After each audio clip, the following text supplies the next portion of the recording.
My mother-in-law faked cancer for months to keep my husband's attention. Now she's crying after finding out her real diagnosis. Me and Brandon had been married for 3 years, and his mom Linda was mostly fine. She'd call him every day, but whatever. She lived alone. She'd make passive-aggressive comments about my cooking, but I'd ignore it. Normal, annoying mother-in-law stuff that you just deal with. Brandon was good about boundaries when it mattered. Then last year I got promoted to regional manager. Suddenly I was traveling twice a month, making double what I made before, actually having a career. Linda started calling more, started having emergencies whenever I had work trips. Her water heater broke, her car made a weird noise, she felt dizzy. Brandon would rush over every time. 6 months ago she called crying during my cousin's wedding saying she found a lump. Brandon left immediately. I stayed because honestly, she'd cried wolf so many times. The next week she said the doctor was running tests. Then she said they were concerned, but she never had appointment cards, never knew her doctor's name, never let Brandon come with her to appointments. She started using it for everything. Couldn't come to my work event because of treatment. Needed Brandon to stay with her instead of our vacation because she was weak. Had to move in with us temporarily because she couldn't be alone. But she never lost weight, never lost hair, ate everything including stuff she claimed made her nauseous. I watched her do a full workout video in our living room the day after claiming she was too weak to walk. The breaking point was Brandon's birthday last month. I'd planned this surprise party, had his college friends flying in, the whole thing. The morning of, Linda called sobbing that the cancer spread to her liver and she needed him right now. Brandon was about to leave when I snapped. Told him to ask for paperwork,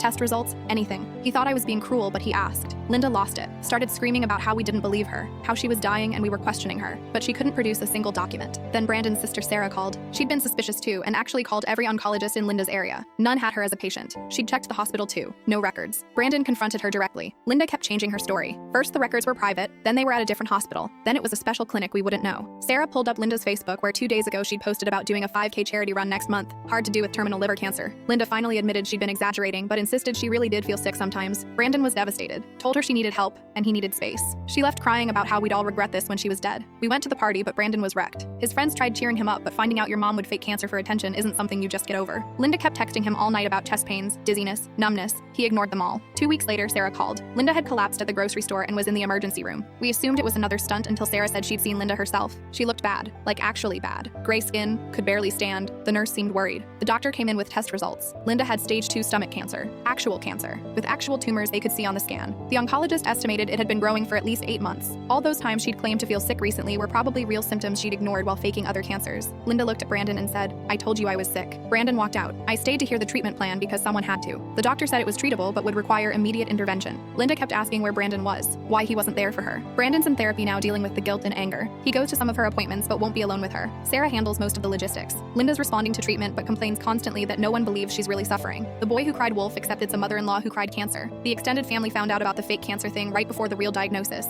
so now everyone's confused about whether to be supportive or angry. Brandon's aunt posted a meal train for Linda and only 2 people signed up. Linda told her nurse we were neglecting her, and the nurse called Adult Protective Services. They closed the case when they realized she had support. She just wanted more. She's probably going to be fine physically. The rest of it, that's going to take longer to heal.